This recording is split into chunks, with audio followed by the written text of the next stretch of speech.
We often talk about an acid and a base reacting to make a salt, and we talk about it being a neutralization reaction. But of course, the salt that is made may or may not be neutral. Aluminum nitrate is very acidic. Sodium acetate is fairly basic. Sodium chloride is pretty neutral. So when we have an acid-base reaction, we might get a neutral solution, but we might end up with a salt that's acidic. We might end up with a salt that's basic. So what's going on here? Well, let's take a couple examples. First of all, KCl.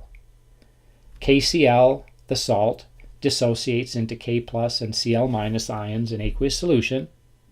And the K plus, it turns out, pretty much doesn't have an acid-base effect. And so we're going to ignore that for now. It's a spectator ion for acid-base purposes. And we'll come back to what positive ions might have an acid-base effect in just a bit. Cl minus, however, is the conjugate base of HCl, and so you'd say, well, maybe this could have a basic effect on the solution. But the thing is that HCl is a very strong acid, and very strong acids dissociate fully. Therefore, they give up the hydrogen ion very well.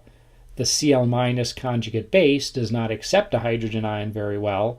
So if the acid's very strong, the conjugate base is so weak that it essentially has no acid-base effect. And so KCl is going to end up being an overall neutral salt because neither the K plus or the Cl nor the Cl minus have much of an acid-base effect. Okay, well, that wasn't super interesting. Nothing really happened, as it turned out. So let's try a different salt, sodium fluoride. Once again, it dissociates into sodium ions and fluoride ions.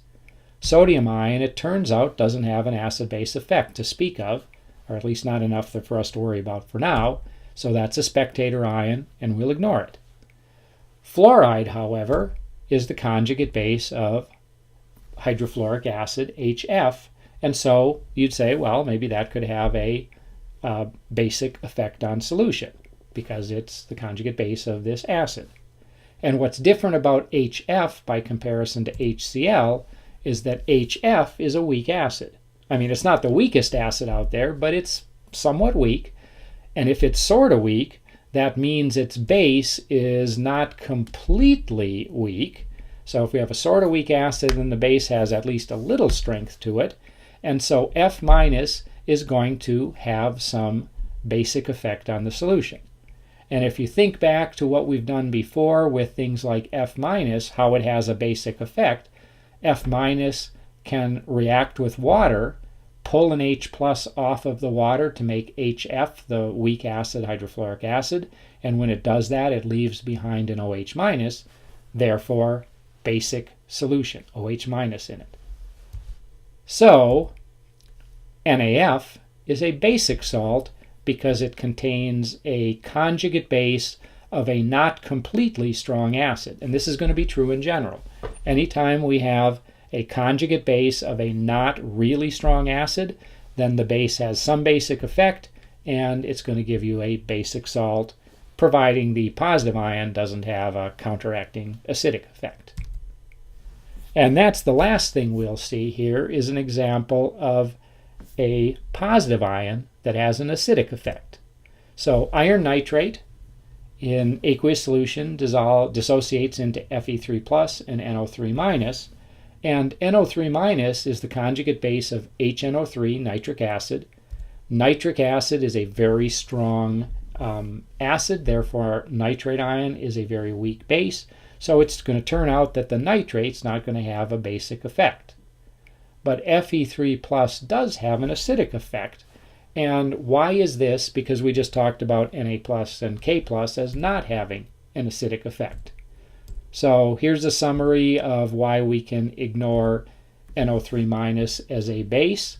It's the conjugate base of HNO3. HNO3 is a very strong acid. So NO3 minus is a really, really bad base. Not going to accept hydrogen ion at all, so no acid-base effect from that. But iron nitrate is an acidic salt, so it's got to be coming from the Fe3 plus.